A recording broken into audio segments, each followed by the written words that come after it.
Hello dear students and welcome to all, তোমাদের সকলকে আরও একটি নতুন ভিডিওতে স্বাগত জানাই। আজকের এই ভিডিওতে আমরা এইমস প্যারামেডিক্যাল নিয়ে ডিটেলসে আলোচনা করব। তোমরা যারা এইমস প্যারামেডিক্যাল অ্যাসপিরেন্ট আছো তোমাদের জন্য আজকের এই ভিডিওটি খুবই গুরুত্বপূর্ণ হতে চলেছে। তোমরা যারা এইমস থেকে বিএসসি নার্সিং এবং প্যারামেডিক্যালের বিএসসি কোর্স করতে চাও তোমাদের কিন্তু এইমস প্যারামেডিক্যালের এন্ট্রান্স এক্সাম দিতে হবে। এই এন্ট্রান্স এক্সাম কোয়ালিফাই করলে তারপরে তোমরা 2025 সালে এইমস থেকে বিএসসি নার্সিং এবং প্যারামেডিক্যাল কোর্স করতে পারবে। তো মোটামুটি আমরা এটা সবাই জানি, তোমরা যারা এইমস প্যারামেডিক্যালের অ্যাসপিরেন্ট রয়েছে এবং বিএসসি নার্সিংয়ের অ্যাসপিরেন্ট রয়েছে। তো তোমরা যারা ওয়েস্ট বেঙ্গল থেকে AIIMS paramedical and BSc nursing course করতে চাও তোমাদের কিন্তু কল্যাণী এইমস থেকে তোমরা করতে পারবে। এছাড়াও আদার্স এইমসে প্যারামেডিক্যাল কোর্স করার জন্য কিন্তু তোমাকে একটাই এন্ট্রান্স এক্সাম দিতে হবে। এইমস থেকে বিএসসি নার্সিং কোর্স শুধুমাত্র মেয়েরাই করতে পারবে এবং ছেলে মেয়ে উভয়ই কিন্তু প্যারামেডিক্যালে বিএসসি কোর্স করতে পারবে বিভিন্ন এইমস থেকে। আমাদের ইন্ডিয়াতে যত এইমস রয়েছে সমস্ত এইমসে কিন্তু তুমি বিএসসি কোর্স করার জন্য এলিজিবল। তো এই বিষয়গুলোতে আমি এর আগেও অনেক ভিডিও বানিয়েছি এইমস প্যারামেডিক্যাল 2025 সংক্রান্ত। তোমরা যদি চাও তাহলে সেই ভিডিওগুলো দেখতে পারো। এইমস থেকে প্যারামেডিক্যাল কোর্স কিন্তু ফিজিক্স, কেমিস্ট্রি, বায়োলজি ছাড়াও ম্যাথামেটিক্সের স্টুডেন্টসরাও করতে পারবে। তো চলো আমরা ডিটেলসটা দেখে নিই এইমসের প্রসপেক্টাস অনুযায়ী, অফিসিয়াল নোটিশ অনুযায়ী কিভাবে কোথায় অ্যাপ্লাই করা যাবে, কত টাকা কোথায় পড়তে খরচ হবে, কোর্স ফিস কত, হোস্টেল পাওয়া যাবে কিনা, এই কোর্সের ভবিষ্যৎ কি, এইমসের অফিসিয়াল ওয়েবসাইট থেকে যে প্রসপেক্টাস বেরিয়েছে সেই প্রসপেক্টাস অনুযায়ী। All India Institute of Medical Science AIIMS New Delhi থেকে এই বিএসসির প্রসপেক্টাসটি বেরিয়েছে। বিএসসি কোর্স 2025-এর জন্য এইমস নিউ দিল্লি, তার সঙ্গে আদার্স পার্টিসিপেটিং এইমস রয়েছে। টোটাল 17টি এইমস রয়েছে অল ওভার ইন্ডিয়াতে, যেখান থেকে তোমরা বিএসসি অনার্স নার্সিং এবং প্যারামেডিক্যাল কোর্সেস করতে পারবে। আমাদের অল ওভার ইন্ডিয়াতে যত এইমস রয়েছে তার মধ্যে ওয়েস্ট বেঙ্গলে রয়েছে এইমস কল্যাণী, এখান থেকে তোমরা বিএসসি নার্সিং এবং প্যারামেডিক্যাল কোর্স করতে পারবে। তো এই প্রসপেক্টাস অনুযায়ী আমরা দেখে নিব যে ডিটেলস ইনফরমেশন, কারণ এই 69 পাতার প্রসপেক্টাসে রয়েছে ডিটেলস, কন্টেন্টস, ইম্পর্টেন্স, ডেটস, সমস্ত কিছু কিন্তু আমরা এখানটায় পেয়ে যাব। Date of the entrance examination, important information, courses, number of the seat, duration of the course, reservation of the seats, criteria কী রয়েছে ওবিসি, ইডাব্লিউএস, এসসি, এসটি, পিডাব্লিউডির জন্য, legal and disciplinary action, admission requirement, scheme of the competitive exam, test centre, procedure of the selection, admission requirement for the foreign candidate, guideline of the application form, important instruction, medical examination fees and others expenses, hostel accommodation, সমস্ত কিছু কিন্তু আমরা এখানটায় দেখে নিব এক এক করে। তো স্টার্ট ডেট হয়ে গিয়েছে 8/4/2025 থেকে ফর্ম ফিল আপ কিন্তু শুরু হয়ে গেছে। তো আমরা সবাই জানি যে এখানে বেসিক রেজিস্ট্রেশন এবং তোমাদের একটা ফাইনাল রেজিস্ট্রেশন করতে হয়। বেসিক রেজিস্ট্রেশন অ্যাকসেপ্টেড হলে, যদি অ্যাকসেপ্ট হয় তখন তোমাকে কিন্তু ফাইনাল স্ট্যাটাস, ফাইনাল রেজিস্ট্রেশন তোমাকে করতে হবে। তো এখানে ফর্ম ফিল আপ করার পরেও তুমি কিন্তু 2 দিনের 3 দিনের একটা সময় পাবে, 9/5/2025 থেকে 12/5/2025-এর মধ্যে। যদি তোমার কোনো ভুল ভ্রান্তি হয়ে থাকে ফর্ম ফিল আপ করার পরে, ফাইনাল সাবমিট করার পরে, তখন কিন্তু তুমি এই ডেটের মধ্যে তোমার ভুল ভ্রান্তিটা সংশোধন করতে পারবে। তো এবার ইম্পর্টেন্টস ডেটস রয়েছে। অ্যাডমিট কার্ড ডাউনলোডের জন্য ফর্ম ফিল আপ যদি তোমার হয়ে যায়, সাকসেসফুলি সাবমিটেড হয়ে যায়, তাহলে তুমি যদি বিএসসি নার্সিংয়ের জন্য ফর্ম ফিল আপ করে থাকো তুমি অ্যাডমিট কার্ড পাবে 26/5/2025-এ। যদি তুমি পোস্ট বেসিক্সের জন্য ফর্ম ফিল আপ করে থাকো তখন তুমি অ্যাডমিট কার্ড পাবে 13/6/2025-এ, এবং প্যারামেডিক্যাল কোর্সের জন্য তুমি অ্যাডমিট কার্ড পাবে 20/6/2025-এ। এবং তোমাদের এক্সাম হবে বিএসসি অনার্স নার্সিংয়ের 1 জুন 2025-এ, এবং তোমাদের পোস্ট বেসিক্সের এক্সাম হবে 21 জুন 2025-এ, এবং তোমাদের বিএসসি প্যারামেডিক্যাল কোর্সের এক্সাম হবে 28 জুন 2025-এ স্যাটারডেতে। তো এটা হলো তোমাদের ইম্পর্টেন্ট ডেটসগুলো, যে কী কী ডেট রয়েছে। তো এখানেও same date and entrance examination of the seat allocation of the BSc courses ডেটগুলোই রয়েছে, দুবার করে বলা রয়েছে। এবার তোমাদের ইম্পর্টেন্ট ইনফরমেশনের মধ্যে যে কত টাকা অ্যাপ্লিকেশন ফিস লাগবে। আনরিজার্ভ ক্যান্ডিডেট তোমরা যারা আছো তোমাদের কিন্তু 2000 টাকা লাগবে, তার সঙ্গে ওবিসিদেরও 2000 টাকা লাগবে, ওবিসি যারা এনসিএল ক্যাটাগরি থেকে আছো। এবং এসসি, এসটি, ইডাব্লিউএস ক্যান্ডিডেটদের জন্য তোমাদের এখানে 1600 টাকা করে লাগবে। পিডাব্লিউবিডি ক্যান্ডিডেটদের জন্য তোমাদের এখানে কোনো টাকা লাগবে না, not applicable transaction fees and application fees. তো তোমাদের কিন্তু 2000 টাকা করে ফর্মটা ফিল আপ করতে লাগবে ওবিসি এবং আনরিজার্ভ ক্যান্ডিডেটদের জন্য, 1600 টাকা এসসি, এসটি, ইডাব্লিউএসদের জন্য। তো এবার কোর্সেস, এই কোর্সেস আন্ডার গ্র্যাজুয়েট কোর্স, এটা কিন্তু শুধুমাত্র এইমস নিউ দিল্লিতে করানো হয়। ব্যাচেলার অফ অপটোমেট্রি, এখানে বেসিক মেডিকেল সায়েন্স কী কী পড়ানো হবে, ক্লিনিক্যালে কী কী পড়ানো হবে, মেশিনারি অ্যান্ড ইকুইপমেন্ট, মেশিনারি তোমাদের কী কী পড়তে হবে সেগুলোই বলা রয়েছে। এরপরে রয়েছে bachelor of medical radiology and imaging technology, এই কোর্সটা করানো হয়। বিএসসি অনার্স নার্সিং কোর্স করানো হয়, BSc nursing post basics course করানো হয়, BSc in dental operation room assistant course করানো হয়, BSc in dental hygiene course করানো হয়। তো আমি ডিটেলসটা পড়ছি না যে বিএসসি ডেন্টাল হাইজিনে তোমাদের এম অফ দ্য কোর্স কী রয়েছে, কী কাজ করতে হবে, এগুলোই তোমাদের কী কী নলেজ রয়েছে, কী স্কিল তোমরা ডেভেলপমেন্ট করতে পারবে, এগুলোই কিন্তু বলা রয়েছে। তোমরা একবার চাইলে ভিডিওটি পজ করেও দেখে নিতে পারো। তো BSc course in operation theatre technology. এবার অপারেশন থিয়েটার টেকনোলজিতে তোমাদের কি করতে হবে, যে তোমরা উচ্চ মাধ্যমিক পাশ করলে এখানে পড়তে পারবে, ঠিক আছে, এই কথাগুলোই কিন্তু বারবার করে বলা রয়েছে। তো স্কোপ কি রয়েছে, কোর্স করার পরে তোমাদের কোথায় চাকরি হবে, কি কাজ করতে পারবে, সেগুলোই বলা রয়েছে। এবার নাম্বার অফ দ্য সিট, মানে টোটাল যতগুলো এমস রয়েছে সেই সমস্ত এমসে কোথায় কতগুলো সিট রয়েছে, কোন category, unreserved, OBC, SC, ST, EWS, PWBD, total এবার কতগুলো সিট হয়েছে। এবার bachelor of medical radiology and imaging টেকনোলজির জন্য দিল্লিতে রয়েছে টোটাল 11টা সিট। এরকমভাবে প্রত্যেকটা সেন্টারে কিন্তু প্রত্যেকটা এমসে আলাদা করে সিট রয়েছে। এবার ভাতিন্দাতে রয়েছে বিলাসপুরে রয়েছে, ভোপালে রয়েছে, ভুবনেশ্বরে রয়েছে, তারপর বিবিনগরে রয়েছে। এরকমভাবে কিন্তু প্রত্যেকটা এমসে আলাদা আলাদাভাবে কোর্স অনুযায়ী এখানে সিট ম্যাট্রিক্স রয়েছে। তো এই ভিডিওটি পজ করে তোমরা সিট ম্যাট্রিক্সটি দেখে নিতে পারো। এছাড়াও এই পিডিএফটি কিন্তু তোমরা এমসের অফিসিয়াল ওয়েবসাইটে পেয়ে যাবে, সেখান থেকে দেখে নিতে পারো। এছাড়াও তোমাদের যদি কোনো সমস্যা হয় তাহলে কমেন্টে অবশ্যই জানাতে পারো, আমি তোমাদের সেই কমেন্টে রিপ্লাইটি দেওয়ার মাধ্যমে তোমাদের যে কনফিউশনটি থাকবে সেটা ক্লিয়ার করে দেওয়ার চেষ্টা করব।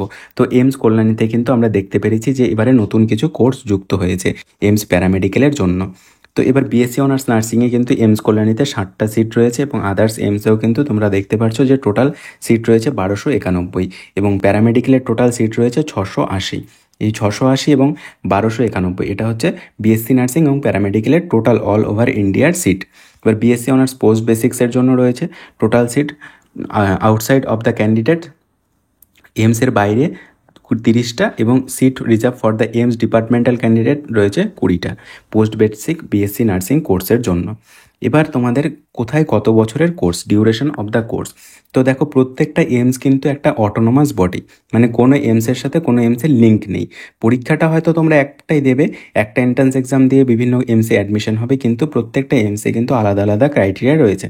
কোনো এমসে রয়েছে যে 1 বছরের ইন্টার্নশিপ, কোনো এমসে রয়েছে যে হাফ ইয়ারের ইন্টার্নশিপ, মানে 6 মাসের ইন্টার্নশিপ। সেই জন্য দেখো যে এমস নিউ দিল্লির অনুযায়ী এমস নিউ দিল্লিতে রয়েছে 3+1, মানে 4 ইয়ার্সের তোমার কোর্স রয়েছে BSc of medical radiology and imaging technology course. 4 বছরের মধ্যে তোমাকে 1 বছর কিন্তু ইন্টার্নশিপ করতে হবে। তারপরে দেখো ডেন্টাল হাইজিনের জন্য তোমাকে 6 মাসের ইন্টার্নশিপ করতে হবে, 3 বছর পড়াশোনা, 6 মাসের একটা ইন্টার্নশিপ। তো এরকমভাবে ভুবনেশ্বর, ঋষিকেশ সমস্ত এমসে কিন্তু আলাদা আলাদাভাবে ইন্টার্নশিপের ব্যবস্থা রয়েছে। এমস ঋষিকেশে যেরকম প্রত্যেকটি কোর্সের জন্য দেখো যে 1 বছরের ইন্টার্নশিপ ম্যান্ডেটরি, মানে প্রত্যেকটা কোর্সই 4 বছরের হয়ে যাচ্ছে। এমস নাগপুরে 3 বছর প্লাস 1 ইয়ার ইন্টার্নশিপ। সমস্ত এমসে প্রায় আলাদা আলাদাভাবে কিন্তু এরকম ডিভাইডেড রয়েছে। তো এখানে যতগুলো এমস থেকে এখানে ইনফরমেশন দিয়েছিল সেই এমসগুলোই রয়েছে, বাকি এমসগুলো কিন্তু এখানে নেই। তো প্রতিটি এমসের কিন্তু আলাদাভাবে বিএসসির প্রসপেক্টাস বের হবে। ওবিসি এনসিএল এবং ইডাব্লিউএস এটা কিন্তু খুব একটা ভাইটাল জিনিস, যে তোমাদের ওবিসি এনসিএল কবে সার্টিফিকেট ইস্যু হওয়া হতে হবে, 1/4/2025 থেকে 15/5/2025 মধ্যে ইস্যু হওয়া হতে হবে। সেম সবগুলোই কিন্তু তোমাদের BSc nursing, BSc post basics এবং বিএসসি প্যারামেডিক্যাল কোর্সের জন্য 1/4/2025 থেকে 15/5/2025 মধ্যে কিন্তু তোমাকে ওবিসি এনসিএল এবং ইডাব্লিউএস সার্টিফিকেট ইস্যু হওয়া হতে হবে। এসসি এসটিদের জন্য কিন্তু এরকম কোনো ব্যাপার নেই, এবং পিডাব্লিউডিদের জন্য এরকম কোনো ব্যাপার নেই যে ইস্যু হওয়া হতে হবে তোমাকে এই ডেটের মধ্যে। তোমার যে সার্টিফিকেট রয়েছে এসসি এসটি সার্টিফিকেট এবং পিডাব্লিউডি সার্টিফিকেট, সেটা দিয়েই কিন্তু তোমরা এখানে এলিজেবল। পরে রয়েছে যে legal and disciplinary action. Legal and disciplinary অ্যাকশনের মধ্যে যে তোমাদের অ্যান্টি র্যাগিং সংক্রান্ত যে বিষয়গুলো রয়েছে সেগুলো এখানে ডিটেলসে বলা রয়েছে। তো সেগুলো এখন তোমাদের না জানলেও হবে। অ্যাডমিশন রিকোয়ারমেন্টের মধ্যে রয়েছে যে তোমাকে ইন্ডিয়ান সিটিজেন হতে হবে, এবং তোমার বয়স হতে হবে মিনিমাম 17 বছর, এবং তোমার সাবজেক্টে উচ্চ মাধ্যমিকে থাকতে হবে ইংলিশ, ফিজিক্স, কেমিস্ট্রি এবং বায়োলজি। এই সাবজেক্টগুলো থাকলে তবেই তুমি এখানে অ্যাডমিশন হতে পারবে। তো অনেকেই তোমরা আছো যারা ম্যাথ রয়েছে তোমাদের, ফিজিক্স, কেমিস্ট্রি, ম্যাথ, তোমরাও কিন্তু এখানে বিএসসির কিছু কিছু কোর্স প্যারামেডিক্যালের করতে পারবে।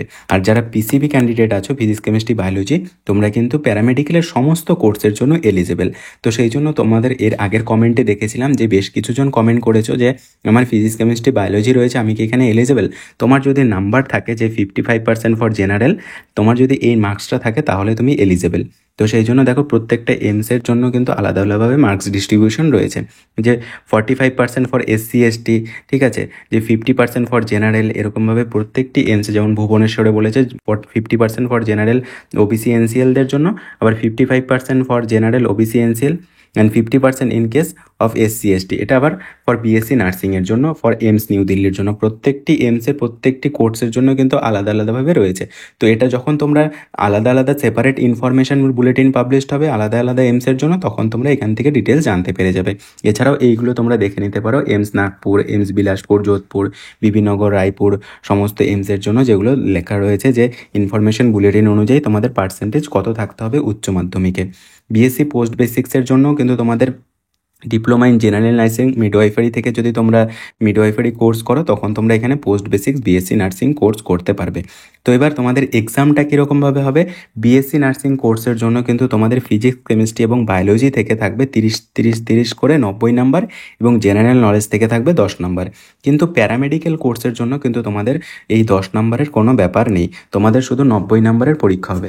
1 পেপার 1.5 আওয়ার, 90 মিনিটের তোমাদের এক্সাম হবে। ফিজিক্স, কেমিস্ট্রি তোমাকে অ্যাটেন্ড করতেই হবে, এবং বায়োলজি অথবা ম্যাথামেটিক্সের মধ্যে তুমি যে কোনো একটা পার্ট অ্যাটেম্প করতে পারবে। যদি তুমি বায়োলজিটা অ্যাটেম্প করো তাহলে তুমি ম্যাথামেটিক্স পারবে না, আর যদি তুমি ম্যাথামেটিক্স অ্যাটেম্প করো তাহলে তুমি বায়োলজি করতে পারবে না। যে কোনো একটা পার্ট তোমাকে অ্যাটেম্প করতে হবে। ফিস অ্যান্ড আদার্স এক্সপেন্সের মধ্যে কিন্তু তোমার কোর্স ফিসটা অনেকটাই কম। যেমন BSc নার্সিংয়ের জন্য মাত্র 600 টাকা লাগবে তোমার 4 ইয়ার্সে, এবং আদার্স প্যারামেডিক্যাল কোর্স যেমন রয়েছে এইমস নিউ দিল্লি থেকে, দেখো যে তোমার মাত্র 300 টাকা করে লাগবে টোটাল তোমাদের যে কোর্স ডিউরেশন রয়েছে। এবং রেজিস্ট্রেশন ফিস তোমাকে 25 টাকা দিয়ে রেজিস্ট্রেশন ফিস করতে হবে। পট মানি BSc নার্সিংয়ের জন্য 960 টাকা, পোস্ট বেসিক্সের জন্য 480 টাকা, এবং প্যারামেডিক্যালের এই কোর্সগুলোর জন্য তোমার 720 টাকা করে লাগবে। হোস্টেল রেন্ট BSc নার্সিংয়ের জন্য 480 টাকা, পোস্ট বেসিক্সের জন্য 240 টাকা, এবং তোমাকে কশন মানি 1000 টাকা কিন্তু ডিপোজিট করতে হবে। হোস্টেল সিকিউরিটির জন্য 1000 টাকা ডিপোজিট করতে হবে, এটা কিন্তু রিফান্ডেবল। এই টাকাটা কিন্তু তুমি আবার 1000 টাকায় হোস্টেল যখন ছেড়ে দেবে তখন রিফান্ড পেয়ে যাবে। তো মোটামুটি দেখা যাবে যে প্রায় 2 থেকে 3,000 টাকার মধ্যে কিন্তু তোমার কোর্স কমপ্লিট হয়ে যাবে। খুব কম টাকায় কিন্তু তোমরা কোর্স করতে পারবে। Hostel accommodation will be provided subject to availability. যদি হোস্টেল অ্যাভেলেবেল থাকে তাহলেই তুমি ওখানে হোস্টেল প্রোভাইডেড করা হবে তোমাকে। Resident in the hostel of the institute compulsory for female candidate admitted to the BSc honours nursing course. যারা BSc অনার্স নার্সিং কোর্স করবে তাদের ম্যান্ডেটরি হোস্টেল দেওয়াই হবে। আর যারা প্যারামেডিক্যাল কোর্স করবে, hostel accommodation will be provided BSc paramedical student except AIIMS Rishikesh, Bhopal, Nagpur এবং AIIMS বিবিনগর। এই এইমসগুলো বাদ দিয়ে আদার্স এইমসে BSc প্যারামেডিক্যাল যদি subject to availability of hostel, যদি হোস্টেল অ্যাভেলেবেল থাকে তখন কিন্তু হোস্টেল প্রোভাইড করা হবে, শুধুমাত্র এইমস ঋষিকেশ, ভোপাল, নাগপুর এবং এইমস বিবিনগর বাদ দিয়ে। No hostel accommodation will be provided post basic nursing. তো চলো আজকের ভিডিওটা এখানেই শেষ করছি, দেখা হচ্ছে একটা নতুন ভিডিওতে। ধন্যবাদ।